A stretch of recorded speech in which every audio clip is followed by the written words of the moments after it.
bring up Mr. Bob Cabana. Bob, come on up. Bob Cabana, as far as I know, is Washburn's only astronaut. Okay? For now. Bob graduated in 1967. He went to the Naval Academy. Okay?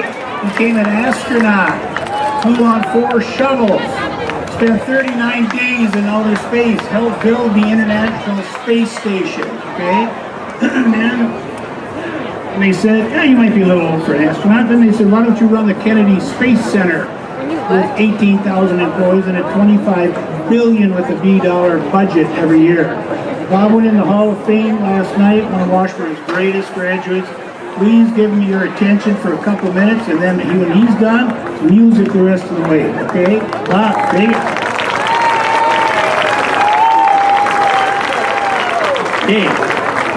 Dave, thanks for that great introduction. It was mostly accurate.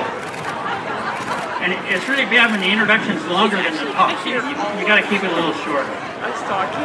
Hey, first off, thanks for last night. I can't tell you what it means to me to be inducted into the Washburn Hall of Fame. I certainly never thought anything like that would happen to me when I was a student here.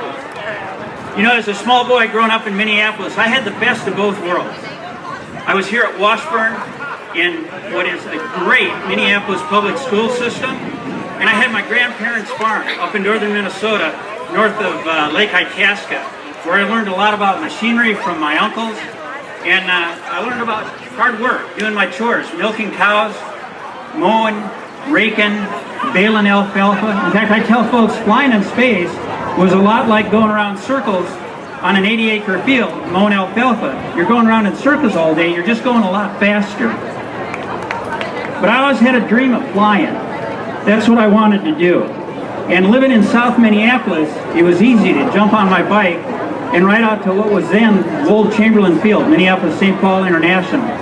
And back then you could get a lot closer on Perimeter Road, and I'd get right under the runway, and there was a Naval Air Station, a Reserve Naval Air Station there, and they had A4 Charlies and P2 Neptunes, and they'd fly right over your head. And then one morning in the trip, I saw a picture where this A4 had landed short, went across the road up onto the overrun. I said, it's probably a better idea to watch from the side and not directly underneath them. So I learned a little bit there. Oh. I lost my cheat sheet. Actually, I got it all memorized. It's just, this is my security blanket. So, I still had that dream of flying, and that is what I wanted to do. So, my dad was enlisted Navy in World War II, and I wanted to be a naval aviator and take off and land on aircraft carriers. And I read all the books I could about flying and the aviators and test pilots in World War II in Korea. And going to Washburn, it was my goal to get into the Naval Academy. In the summer between 9th and 10th grades, we moved from 37th and Longfellow, which was in Roosevelt's district, up to 59th and 14th, and I became a miller. And that was probably the best thing that ever happened to me. Washburn played a key role in helping me reach my dreams. At that time, it was the second-ranked high school in the state. Because of the exodus to the suburbs, Edina was number 1, but Washburn was number 2 in the state academically, and I learned so much. It was what I learned here at Washburn that was able to get me into the Naval Academy and set me on my course. You know, I look back at the teachers here at Washburn. It was Mr. Swerdup's advanced math class that prepared me for the calculus and engineering that I had at the Naval Academy. Miss Walsh's 11th grade English class. It taught me that there's more to being a well-rounded person than math and engineering. I learned about literature. She taught me how to memorize, a great skill to have at the Naval Academy and as a jet pilot and an astronaut. In fact, I can still give you Hamlet's soliloquy that she made me memorize, but we won't go there tonight. But I learned so much. You know, Mr. Emerson, from Mr. Emerson on the wrestling team, I learned perseverance. My sophomore year, I was the 3rd smallest guy in the class. I wrestled at 97 or 103 pounds, you know. And I grew a lot while I was here at Washburn, but I continued to grow at the Naval Academy. But that perseverance on the wrestling team, you know, I wasn't the best. But I made it through 3 years. I got a senior letter, and even second string, I learned a lot. At the Naval Academy, I beefed up Cleve Summer. I got more endurance, got a little bit stronger. I almost made the wrestling team at the Naval Academy, the freshman team, and they were number 1 and number 2 in the East. They had a wrestle off. I beat the first 2 guys, and I lost by a point to the 3rd guy, where I could have been a wrestler at Navy. Instead, I wrestled intramurals, and then I decided that's too hard. I'd rather have more fun, and I ended up playing field ball and some other sports. I learned an awful lot from Mr. Krause, too. I was on the stage crew, and it was there that I got to use my geek skills, and I learned teamwork. I even had a bit part in our class play, Bye Bye Birdie. I was a cameo as a cameraman on the Ed Sullivan Show for that. But what a great group of guys we had on the stage crew, and what it means to be a team. All of that was what I learned here at Washburn that set me on my course at the Naval Academy. Now, I never dreamed I could be an astronaut. All right, I held those guys in such high esteem. You know, I didn't think I could do that watching them on black and white TV in school, but I did want to fly. And after I got into the Naval Academy, while I was there, the Physics Honor Society took a field trip down to the Kennedy Space Center to see Apollo 13 launch. And I was in the vehicle assembly building. I saw Saturn V rockets stacked up to go to the moon. And Jim Lovell, you know, the commander of Apollo 13, Naval Academy graduate, naval aviator, naval test pilot, astronaut, I said, you know, maybe I could do that. But first of all, I had to graduate and I had to get to flight school. Well, on graduation, I chose a commission in the United States Marine Corps. Now, Marine pilots are naval aviators, and the Marine Corps is actually part of the Navy. You may not know that. We're just the cream at the very top. Well, I got down to Pensacola, and I flunked my eye test.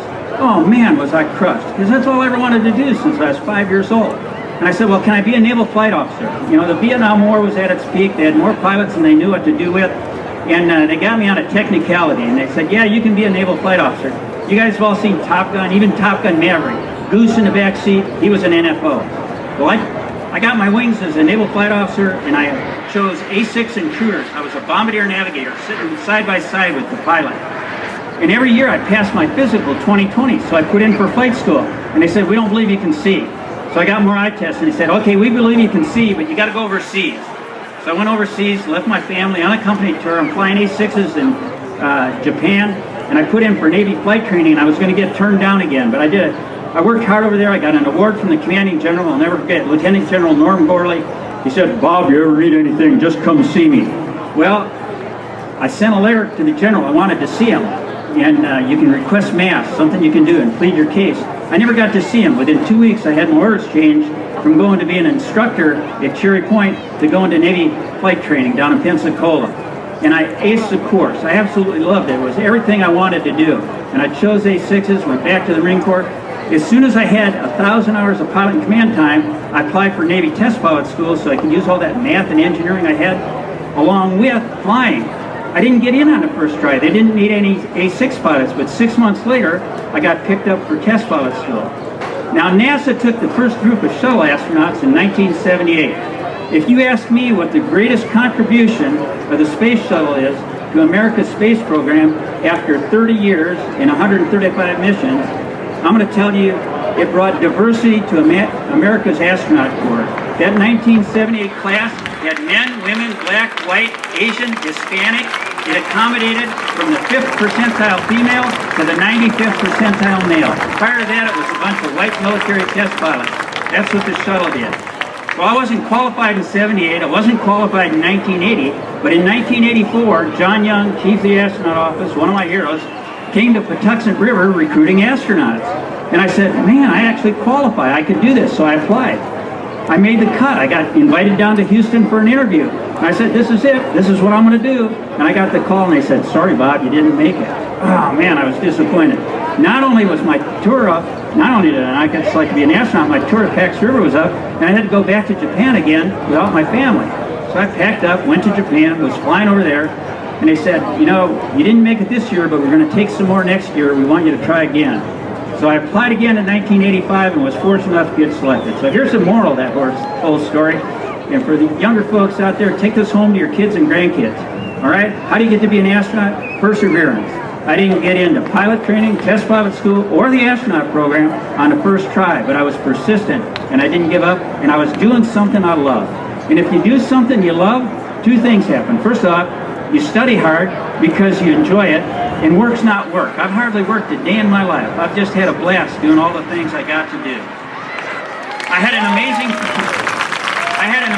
career at NASA and in the Marine Corps, and got to do some amazing things. One thing I want to leave you with, you know, I would have loved to have seen that blue marble that the Apollo astronauts saw. I never got to see that, but from the space shuttle and the space station, you see the Earth from 250, 300 miles high, and you see the curvature of the Earth, about like that. And there's this thin little hazy line over it. That's our atmosphere. That's all that's protecting us from that harsh void of space. And space is absolutely the darkest, blackest void you can imagine. But Earth is a beautiful blue jewel of a planet. It's absolutely a beautiful place. People talk about going and living on Mars. I don't want to live on Mars. That's an awful place. It's got a methane environment. I want to go explore there. I'd love to go explore at the moon. But this, I looked all around while I was up there. There's nowhere like Earth, all right? This is a beautiful place, and we need to take better care of it.